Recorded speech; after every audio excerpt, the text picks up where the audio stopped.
के जो रिमेन रहेगा। समझ में आ रहा है? तो ये अभी समझो बहुत सारे कंट्री एक दूसरे को बहुत डरा रहे, मैं न्यूक्लियर बम फेंकता, मैं एटम बम फेंकता, मैं ये करता वो करता। करोगे क्या? शरीर को ही मारोगे, एक शरीर। लेकिन वैसे भी वो गया वाला ही है, उसका कोई अपना अस्तित्व है ही नहीं। तो इतना बड़ा रिसर्च करके न्यूक्लियर वेपन बना के पैसा डाल के मेहनत करके लोगों की जिंदगी के साथ खेल के तुम कर क्या रहे हो? उसको मार रहे हो जो मरा ही है। इतना बड़ा बना के, इतने साल गवा के, इतना साइंटिफिक रिसर्च करके तुम कर क्या रहे? उसी को मार रहे जो गया है। समझ में आ रहा है? దాన్నే కదా లేవా నేను చంపేస్తా, నేను सर्वनाशनम చేస్తా, मैं ये किसको करोगे? करोगे किसको? हाँ, लोगों को, इंसानों को। और इंसान है ही क्या? ऑलरेडी डेड है। दिस बॉडी इज, उसको क्या मारोगे? हाँ, अगर तुम आत्मा को मार सकते तो फिर बोल सकते कि भाई ये कुछ है कमाल। नहीं मार सकते। मार सकते नहीं। That is not. तुम्हारा कोई न्यूक्लियर बम, तुम्हारा कोई भी B2 C2 A2 कुछ भी काम नहीं करता। अब ये अमेरिका जो बनाया है, क्या बनाया वो? B2 spirit. B2 स्पिरिट क्या है? वो एक तरीके का वो ऐसा रहता ना, एकदम जैसे ये शेप में रहता। दैट इज कौन से शेप में रहता जनरली? ऐसा। फिर उसके ऐसा ये शेप में, समझ में आया? और इसको उन्होंने नाम दिया B2 स्पिरिट। अब ये एक्स्ट्राऑर्डिनरी वेपन है। जैसे एक पंछी रहता, ऐसा रहता सेम, कि इसके ऐसे इस तरीके से ये, समझ में आया? ये इस तरीके से उन्होंने ऐसा बनाया कि ये, इसका मकसद क्या है? क्या करेगा? फॉर एग्जांपल इंसान को मारेगा, यानी शरीर को मारेगा। शरीर वैसे भी गया वाला है, वैसे भी मृत है, वैसे भी डेड है। वैसे भी तू मारेगा तो मरेगा, नहीं मारेगा तो भी। तो फिर इतना ज़्यादा डॉलर ये वो खर्च करके, इतना बड़ा साइंटिफिक रिसर्च करके, लोगों का दिमाग का यूज़ करके, पैसा खर्च करके, टाइम करके तुम ऐसी चीज का इन्वेंशन कर रहे हैं जो लोगों को मारता है, जो लोग ऑलरेडी मरने वाले ही है। वैसे भी है कोई जो मरा नहीं? ऐसा कोई है? तो व्हाट इज द यूज? क्या यूज है? उसका कोई यूज नहीं है। समझ में आ रहा है? అంటే అర్థమవుతుందా చెప్పేది? तो ये जो दिस इज द बॉडी, और स्टेबल का मतलब क्या है? What do you mean by stability? Stability का मतलब है कि तुम्हारा पूरा डर निकल गया, पूरा डर गया, जीरो।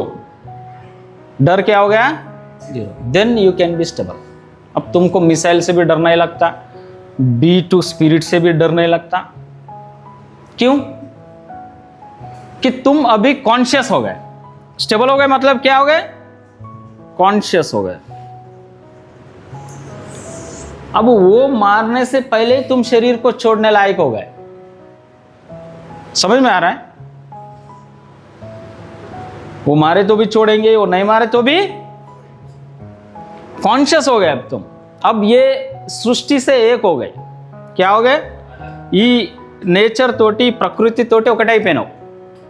अब शरीर तुम्हारे लिए ऐसी एक रेंटेड हाउस है, कभी भी छोड़ सकते। शरीर क्या है? रेंटेड हाउस, कभी भी छोड़ सकते। ఎప్పుడన్నా వదిలేయచ్చు, పైసలు ఓకే తీసుకో, అవసరం లేదు। महावीर ఏం చేసిండు? శరీరాన్ని వదిలేసి, हो गया इसका काम, हो गया, ले लो, I am become nature no. బుద్ధుడు ఏం చేసిండు? శరీరాన్ని వదిలేసి చెప్పు, వదిలేసిండు। ఈ పలానా డేటుకు పలానా టైంకు నేను శరీరాన్ని వదిలేస్తున్నా। So that is called consciousness. This is the only a source. Body क्या है? एक जरिया है, एक मीडियम, एक सपोर्ट. फॉर एग्जाम्पल, इस संसार में ठहरने के लिए, क्या? चलने के लिए. It has to be live. Now or then or 5 साल में, 10 साल में, 100 साल में इसको छोड़ रहा. Then you are become total stable. अब तुम तलवार अगर आगे है कोई पकड़ के उन्नाडो का ना पटको नहीं, फिर भी तुम क्या अनस्टेबल है. वो तलवार पकड़ के, इसका मतलब वो अनस्टेबल है. Because he has the fear, ये मेरे को कहीं मारना जाए तो मेरे security. But you don't have any fear. मारा तो भी ठीक, नहीं मारा तो भी, मारा तो भी मैं मरने वाला नहीं हूं. Because I am a consciousness. मैं क्या हूं? जाएगा बॉडी, वैसे भी जाएगा. लेकिन जब यू विल अवेयर ఆఫ్, ఎప్పుడైతే మనం కాన్షియస్నెస్ అయిపోతామో కాదు, అయి ఉన్నాం, తెలుసుకోవడం అంతే, realization. I'm not body, I'm not mind. నేను శరీరమా? ఎప్పటికీ కన్ఫ్యూజన్ నుండి మనం ఇప్పటివరకు బయటికి రాం. నేను అంటే ఏంటిది? What do you mean by నేను, मी? मई का क्या मतलब होता? मई का मतलब बॉडी होता क्या शरीर होता? क्या होता? हाँ? What do you mean by నేను అంటా ఉంటాం కదా. నేను అంటే అర్థం ఏంటి? నేను అంటే శరీరమా? వాట్ ఈజ్ నేను? నేను అంటే అర్థం ఏంటిది? నేను అంటే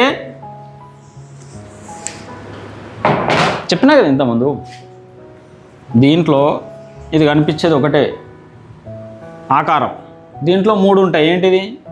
బాడీ ఉంది, మైండ్ ఉంది, ప్లస్ సోల్ అంటారు. దీన్ని ఏమంటారు? కాన్షియస్నెస్ అంటారు. దీన్ని ఏమంటారు? Consciousness. So consciousness is the right word, not soul. Soul అంటే బాగా కన్ఫ్యూజన్ అయిపోతుంది, కన్ఫ్యూజన్లో దిగిపోతాం, అదో పెద్ద సమస్య అయిపోతుంది. So consciousness is correct word. So ఇదేమైంది? What is you? You are means body, you are means mind. Because body is नश्वर, टेम्पररी, ये जाएगा. బాడీ అంటే మనమా? కాదు. బాడీ మనం తెచ్చుకున్నామా? కాదు. కొనుక్కున్నామా? లెటర్ పెట్టుకున్నామా? కాదు. మనది ఎట్లయిన శరీరం, మన మాట ఏమన్నా వింటుందా? వినదు. అర్థమైందిగా? ఎయిర్స్కి చెప్పండి పెరగద్దని, వినదు. కిడ్నీకి చెప్పండి కొంచెంసేపు నీ ఫంక్షన్ ఆపండి అని, వింటుందా? హార్ట్కి చెప్పండి थोड़ी देर अपना काम रोको भाई, बहुत देर हो गया, 40 साल से duck duck duck duck duck duck continue काम कर रहा, थोड़ा रोक అంటే ఆగుతుందా? వింటుందా ఏదన్నా మాట? లోపట వినదు, బయట వినదు. ఏది మన శరీరంలో ఒక మాట మనది వినేది లేదు. మన ఓన్ బాడీ, हमारा खुद का माइंड अपना बात, हमारा खुद का बॉडी अपना बात सुनने वाला नहीं है, नहीं सुनता. So it is not me.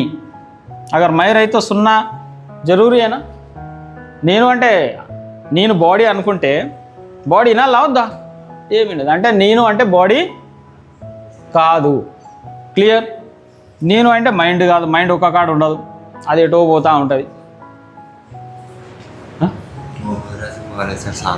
అవసరం. అర్థమైంది కదా? So what is me is consciousness. But తెలుసుకుంటే అర్థం కాదు అది. ప్రాక్టికలీ స్టాప్ చేసి, practically it should be